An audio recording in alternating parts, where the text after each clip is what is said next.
Oh, nagpo-vlog na ba ang ano?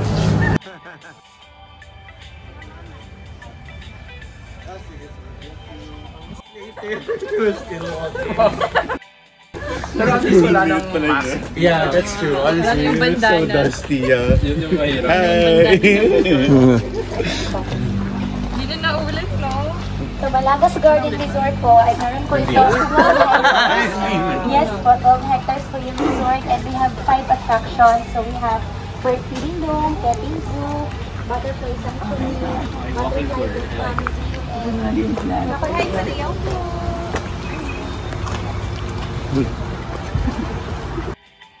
Hello. So, we have 24 hectares. Yes. Ayun.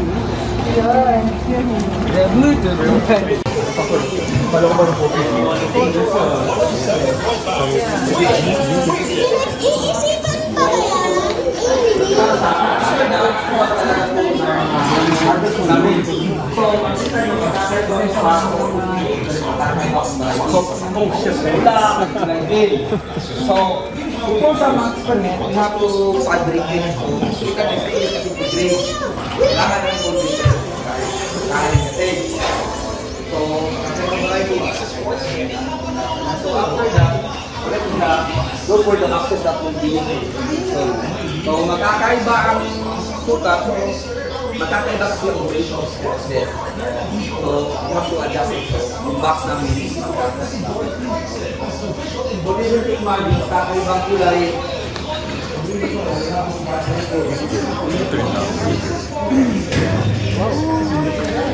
So, pwede po niyang tikman po ang kakao po na magkakaiba po ng kulay, kulay green.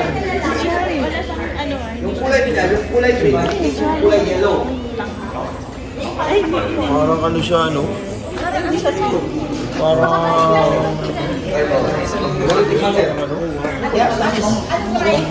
Mangustin, yes. Yeah, mangustin. It looks mangustin. Oh yeah, I wanna taste it. Maasim. Tulong ko sila. Kasi ginagawa na. Malagkisid sa sabwa para ito pa. Puro lang. Ito, makaiba naman ito yung maasim. Guys, kung kita po yung siba, balik pa dito ha. Yan ang sweet. Hindi ko lang sir.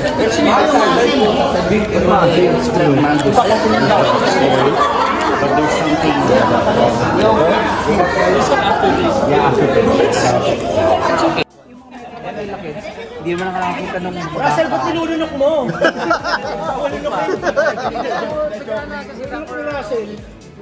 Bro, vlog niyan, vlog din yan. Say hi sa ano. Parang ano daw yan, si Bet Coffee, pagbubo niya ng ano.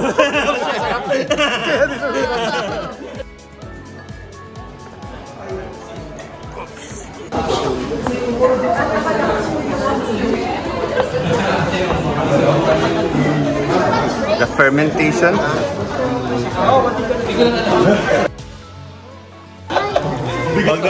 Baka rin di kaya.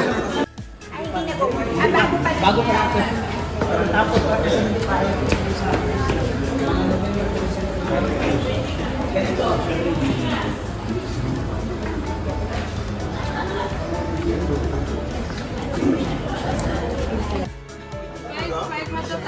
Ito na sir yung niro-roast pagkatapos. 5 at a time. Niro-roast na yan kasi gagawin. Short pa. Short. Short pa kasi yung maliliit kasi para pantay ba? Saka mayroon ding set na standard sa atin yung DTI. Talaga? So, iwala yung maliliit sa malalaki? Mayroon Pag ginarain, pare-pareho naman yan, di ba? The big ones go to a different kasi kailangan na talaga is kung malalaki talaga kasi sabi ng government for export market, kailangan talaga the least size of beans is 1 gram per beans. Mayroong requirement kasi tayo. Saka kung kasama mo ito lahat, short ka, 1, 2, 3, 4 up. Short mo, isahan na talaga. Masisira ang flavor kasi una, masusunog. Kailangan. Masusunog to pag sinama mo. Pero you have to be separated. Kasi baka ano ba, yung standards ba, moldy, flat, crack. Masusunod sa butas pag ano?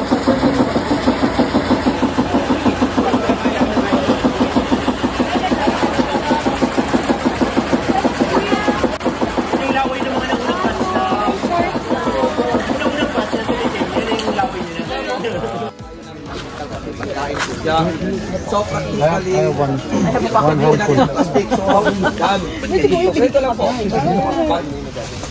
Battery size na po siya. Ito lang po, ipapasok lang po natin. Pasok, tapos push. Ganyan lang po. Ika lang po yung musika.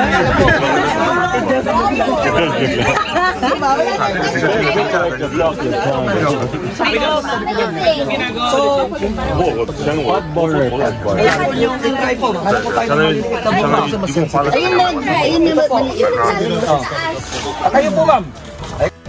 Ooh, I got that one. Basketball player pa rin. Okay. Guys, yung mga hindi pa nakaano, bagong dating lang, this is one of the owners of Malagos Farms. So, hello. Currently the managing director. His name is Mr. Angel Puentespina. Oh. Right now, he will give you a short talk again, for the special sales that are just right, about their business in general and how it affects the value chain, the story of it. Okay, thank you. Good morning. Morning. So I hope you had a good tour of the farm, no? Welcome to Malagos Garden Resort. Welcome to Davao in general. Mr. Chua here, his family is a very good friend.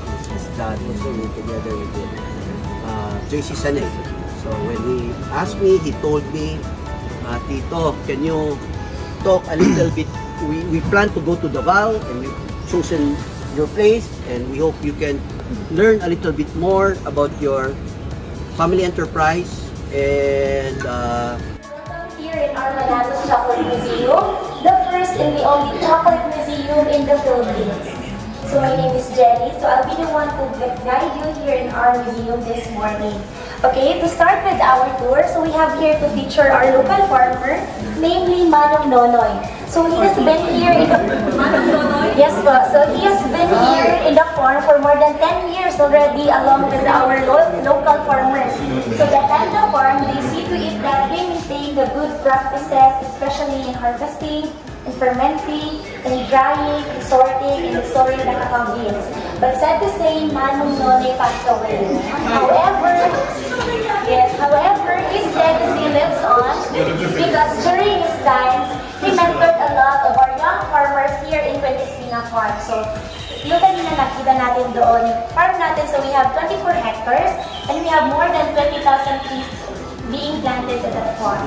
So we have here the end product of Puentespina Farm. So we have the dried fermented cacao beans.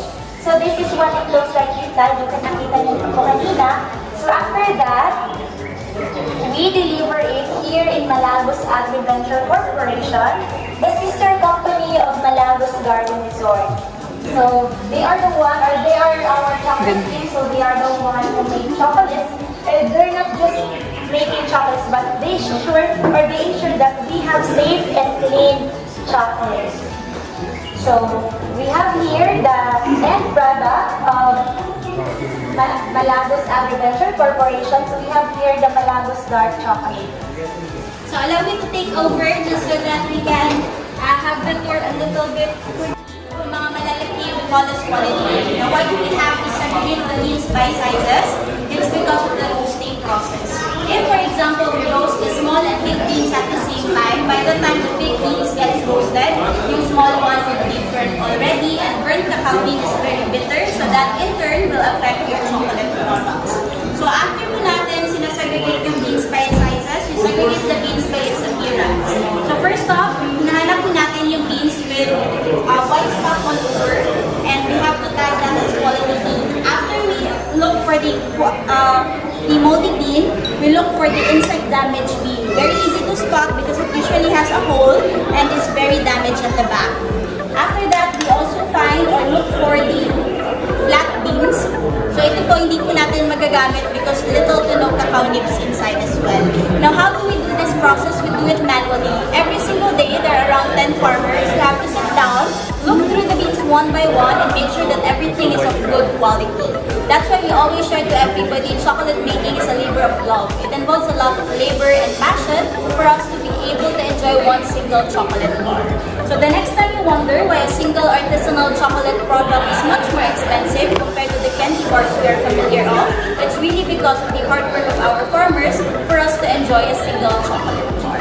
So over here is how to properly taste the chocolate. Now we're gonna do a chocolate tasting later, so I allow you to discuss to you on how we should do it or how we properly do it. So tasting chocolate should be like tasting wine. You need to be able to engage your senses. For example, if you give you a small chocolate bean, please make sure to smell it or sniff it 3 times para po properly amoy natin kung ano yung chocolate na we're trying to taste. After we sniff it 3 times, we put it on top of our tongue and we just let it melt. We don't bite into it because the real taste of the chocolate is actually in the middle. So tasting that chocolate and boxing the process.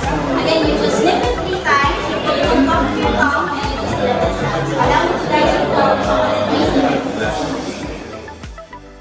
Thank you for watching and please subscribe to my channel.